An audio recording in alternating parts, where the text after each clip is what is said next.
نحمده ونصلي على رسوله الكريم اما بعد فاعوذ بالله من الشيطان الرجيم بسم الله الرحمن الرحيم يا ايها الذين آمنوا لا تأكلوا اموالكم بينكم بالباطل صدق الله مولانا العلی العظیم۔ ایک مسلمان جیسے اپنی عبادات دین کے مطابق ادا کرنے کی کوشش کرتا ہے، اسی طرح ہر مسلمان کی شرعی ذمہ داری ہے کہ اپنے معاملات بھی دین کے مطابق کرنے کی کوشش کرے۔ اگر معاملات دین کے مطابق نہ ہوں تو اس سے انسان کی عبادت بھی متاثر ہوتی ہے، دعا بھی متاثر ہوتی ہے۔ نبی کریم صلی اللہ علیہ وسلم نے اپنی احادیث مبارکہ میں یہ باتیں بڑی وضاحت سے بیان فرمائی ہیں۔ معاملات کے بے شمار مسائل ہیں۔ ایک مسئلہ یہ بھی ہے، اگر کوئی شخص کوئی چیز خریدنا چاہے، مکان، دکان، پلاٹ وغیرہ، تو بعض اوقات ایسا بھی ہوتا ہے خریدار فروخت کرنے والے کو کچھ رقم ایڈوانس دے دیتا ہے، جسے زر بیانہ یا ٹھپی یا ایڈوانس کہا جاتا ہے۔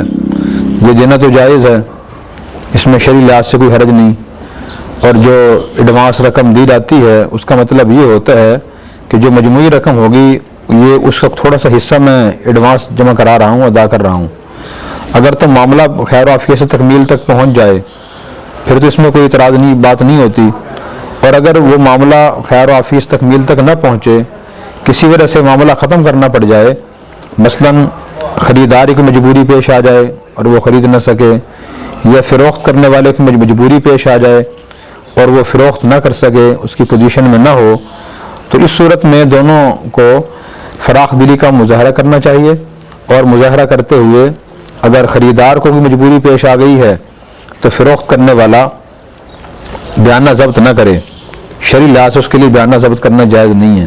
قرآن کریم میں اللہ تعالیٰ نے ارشاد فرمایا، یا ایھا الذین آمنوا لا تأکلوا اموالکم بینکم بالباطل، اے ایمان والو تم آپس میں ایک دوسرے کا مال ناحق طریقے سے نہ کھاؤ۔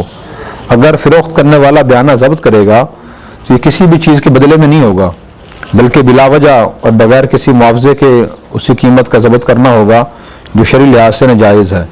نبی کریم صلی اللہ علیہ وسلم نے بھی دوسرے کا مال ناحق اس کی دلی رضامندی کے بغیر استعمال کرنے سے منع فرمایا، اگرچہ پہلے طے ہو جائے کہ اگر میں سودا کینسل کرنا چاہوں گا تو خریدار کہہ دے کہ بیانہ آپ ضبط کر لینا، پھر بھی شرعی لحاظ سے یہ بیانہ ضبط کرنا جائز نہیں ہے۔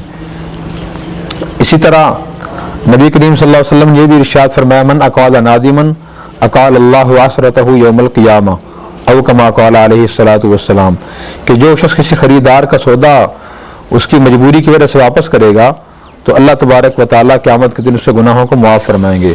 یعنی خریدار یہ کہتا ہے کہ میں اب خریدنے کی پوزیشن میں نہیں ہوں، تو پھر فروخت کرنے والے کو اس کا بیانہ واپس کر دینا چاہیے۔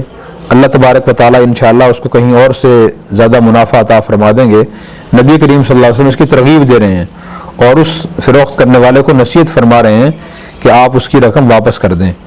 تو اس لیے ایسے موقع پر نبی کریم صلی اللہ علیہ وسلم کو یہ ارشاد فروخت کرنے والے کو اپنے سامنے رکھنا چاہیے اور اس کے مطابق عمل کرنا چاہیے۔ اور تجربہ اور مشاہدہ بھی یہ ہے کہ جو شخص کسی مجبور اور نادم شخص کا سودا اس کی رضامندی سے واپس کرتا ہے، اس کے پیسے واپس کر دیتا ہے، تو اللہ تبارک و تعالیٰ اس سودے میں اس فروخت کرنے والے کو اس سے زیادہ منافع عطا فرما دیتے ہیں۔ تمام فقہاء کرام نے مسئلہ لکھا ہے، فتاوی شامی میں، بدائع الصنائع میں، فتاوی عالمگیری میں، سب جگہ یہ مسئلہ لکھا ہوا ہے۔ نبی کریم صلی اللہ علیہ وسلم کی حدیث بھی ہے، نہا رسول اللہ صلی اللہ علیہ وسلم عن بیع العربان، کہ نبی کریم صلی اللہ علیہ وسلم نے بیانہ ضبط کرنے سے منع فرمایا ہے۔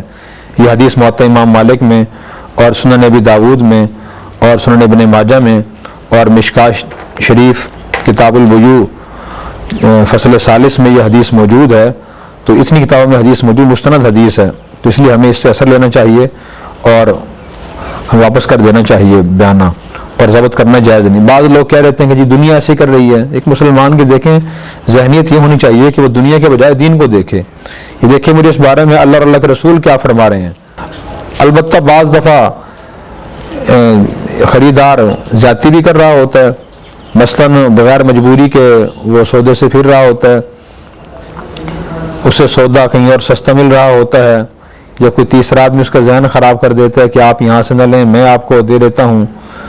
اسی طرح فروخت کرنے والے کو بعض لوگ خراب کرتے ہیں کہ آپ تو بہت سستی چیز فروخت کر رہے ہیں، آپ ڈبل بیانہ واپس کر دیں اور میں اس سے زیادہ پرافٹ سے آپ چیز خرید لوں گا، تو ایسے اگر کوئی بلا وجہ ایسا کر رہا ہو تو صحیح بچنا چاہیے اس سے.